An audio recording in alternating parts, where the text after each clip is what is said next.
What's up, everybody? It's Frederick Douglass Bussey, back with another lesson, another training.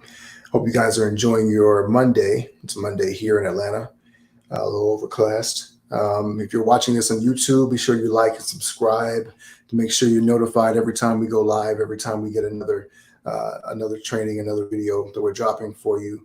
The goal here is, of course, to help you to be able to build your seven-figure plus business, to be able to create the life of freedom and impact that you want through your business.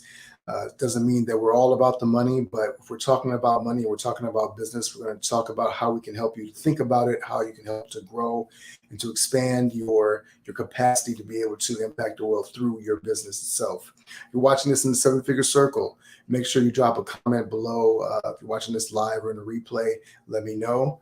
Always love to get your questions, love to be able to answer anything I can when we're doing it. And so we're going to talk about this really quick. I've been running these more time, more money challenges. And what I'll often hear from people is that they'll say, I just don't have time to do that, right? Who has the time to be able to invest in different things? And we're living in a world where now time seems to be more and more compressed, and we're more rushed, if you will, trying to figure out how we're going to spend our time. And what's interesting is that we will think of a minute as too long to watch a video if it's not interesting, or we'll think of an hour as too long to spend watching a video or even reading a book. And so I wanted to kind of put a framework around how we think about time in terms of our business and what time actually costs us. So we often think about when we're going to the store, we are looking at prices on the shelves and we'll say, well, is this really worth what we want to pay? And most of us are conditioned to spend as little money as possible on something because we're taught that we need to save more money. We need to be able to be wise with how we spend our money and things of that nature, right? When in reality, that's the wrong way to think about money and investing our time when it comes to building our businesses. And why is that? That's because it's not just about the price tag. It's about what that time is worth. And unless we are clear about what we are creating and what that time is really worth to us, the actual value that it has, we will struggle with being able to scale and grow our business. And it seems like a very simple concept because everybody knows about money. Everybody knows about prices. You can read a price tag and you can say, well, this is worth more than this. I'm going to give you a very simple way to kind of think about this in terms of what it is that you want to be able to create with your business. So for instance, if we're talking about building a $7-figure, $1 million business, and $1 million, let's break it down really simple. A $1 million business is actually $84,000 a month, right? So if you're making $20,000, $30,000, $50,000 a month, all right, you're halfway there, roughly. Well, you're a fraction of the way there. If you're making $42,000 a month, you're halfway there. But $84,000 a month, and that equates to roughly $520.83 an hour. All right. Now, if you use a standard 40-hour work week, you're working 8 hours a day, whatever the case may be, that is your target. You want to be making $520.83 an hour. Now, here's the thing. If you set that as your bar, you need to be making this every hour that you're working in your business to make sure that you're hitting the $1 million target. The thing that we don't often think about is that we think about when we write our lists, we have our to-do lists and we're thinking about all the things we have to do. We got to send invoices. We've got to pay the bills. We've got to fulfill the work for the clients. We've got to check the products. We've got to work on the manufacturing, distribution, scheduling, whatever the case may be, whatever those tasks are that we're checking off every single day, right? We're often thinking about those things in terms of equal, right? These are all things that have to be done so I can run my business, right? The thing about those things is that they're not all equal in terms of the payout, right? So not every task equals $520.83 an hour. So if you think about an hour, 60-minute time span that you're spending doing something, is it equal to $520.83 an hour? And here's a way you can think about how much that time is worth. If you think about the fact that, if you think about the fact that when you are doing something and say you wanted to hire somebody to be able to do that task, right? We have two basic tasks, and so we have what I call HVRs and LVRs, right? An HVR is a high value activity. And then of course a LVR would be a low value activity. Now, why is that important? Because that is how we need to measure it. Every high value activity needs to be greater than $520.83 an hour. And every LVR is something that would be lower than. So, meaning if you are not paying somebody $520 an hour to do that task, that would be a low value activity. If it earns you more than $520.83 an hour, it is a high value activity. So when we start thinking about that, you start, there's a word I love, bifurcating. You start to make the distinction between what is a high value activity. I don't know why I put R as A. All right, high value activity. Now, the reason why you do that is because a high value activity is defined as something that creates a high value return, or HVR. And so you can guess then what a LVR is, right? You can draw a V. An LVR is let me make this more clear, low value return. And all it does is it helps us to be able to define the activities that we're doing. So when I'm looking at a task, I need to be saying, is this task actually the highest use of my time, right? If it's not, I need to be hiring somebody else to do that task because it's not helping me get to my goal, right?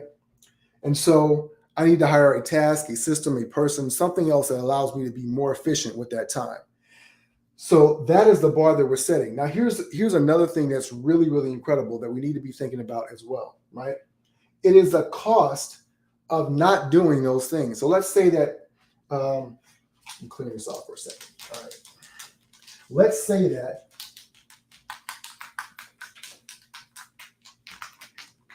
you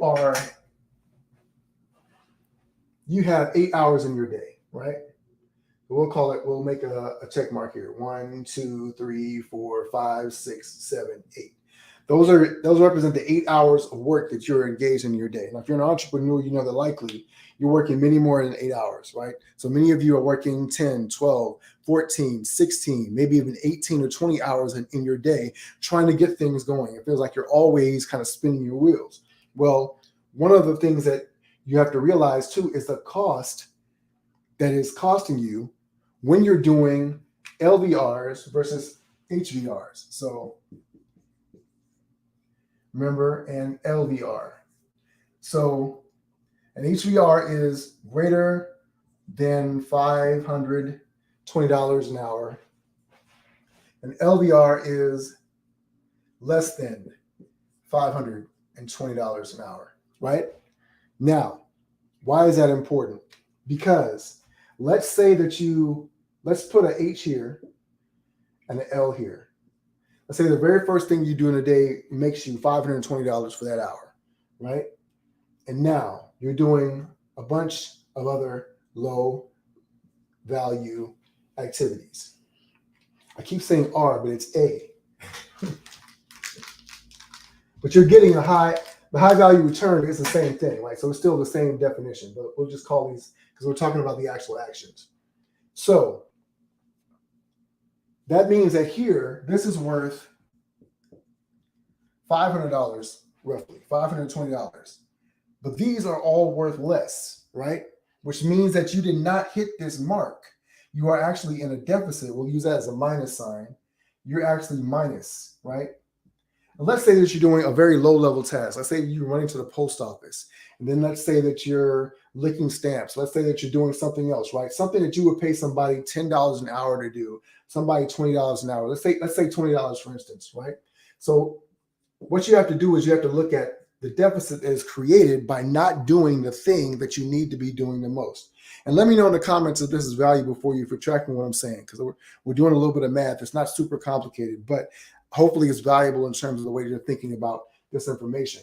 But let's say that you've done 520 in the first hour, but now the next task that you're doing actually is worth, in reality, what you would pay somebody $20 an hour, right? That means that you are now in a deficit of $500 for that hour, which means that if you want to be able to hit this mark here, you need to be engaged in activities that are actually creating for you not $520 an hour, but $520 plus the 500. And imagine now so that means that you need now to make $1,020 for that hour to be able to hit the mark. Here's why that's important, because that number multiplies across your day. So every hour that you're not engaged in a high value activity is actually costing you $1,000 here, and $1,000 here, and $1,000 here, and $1,000 here, and $1,000 here, and $1,000 here. 1, 2, 3, 4, 5, 6, 7, $7,000. So you're actually in the hole, because here's the thing. No matter how hard you work, if you're always going backwards, it's never going to be as valuable as you want it to be. So are you engaging in the right activities to create the right result and the right return on your investment? Which is why if there is, for instance, a book that I read that creates an insight for me that I can now take and pivot and implement in my business, that is a high value activity. I have learned something that allows me to be able to move forward. And that's how you start to create exponential results in your business. That's how you're able to scale. One person doing one high value task is great, but imagine now if you could multiply that, right? If you're clear on what those high value tasks are. And sometimes the highest value activity that you can do is simply to hire somebody to do a low value activity so you can focus on the highest value activities. I see you, Edward. Edward says he's tracking with that. Good. And so if that's the case, then what we want to make sure is that we're always engaged in these high value activities. Now, I'll tell you a high value activity that you can learn is if you are in your business and you're stuck and you've been stuck for a year, for years, at the $20,000, $30,000, $40,000 mark, and you just can't seem to get stuck out of the mud, and you're spinning your wheels, and it feels like you're building a sandcastle because every day you wake up and every beautiful thing that you've built has been washed away by the tide, and you have to start all over again. We're talking about turning sandcastles into skyscrapers. How do we do that? Because we build a solid foundation. Many people are building holes, and they're digging holes in their business, right? And here's the thing. People think, well, if you've been digging a hole, the first thing you got to do is stop digging. Well, I'll tell you that if you want to go high and build a skyscraper, you have to dig deep. And so possibly you've dug a hole already. Well, let's make that hole mean something. Let's turn that hole into a solid foundation where you can build a skyscraper from there. All right. Now, you guys can't even see that because it's covered up on the screen. So I just do that hole for nothing. But imagine that all your hopes and dreams, all your effort and everything is going below the screen, right?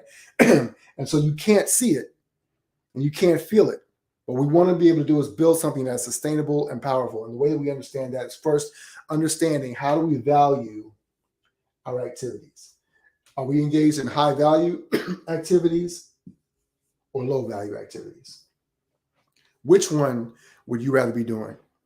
If you are watching this live, drop a comment below. Let me know how it resonated for you. If you're watching this in the replay, let me know. Let me know what you're discovering from this. As always, if you're watching on YouTube and if you're watching on Facebook, either way, hop over to YouTube, check out our Icon Status YouTube page. I'll drop a link in the comments. Make sure that you all can subscribe there, and we love to see you there. Hopefully, this has been valuable for you.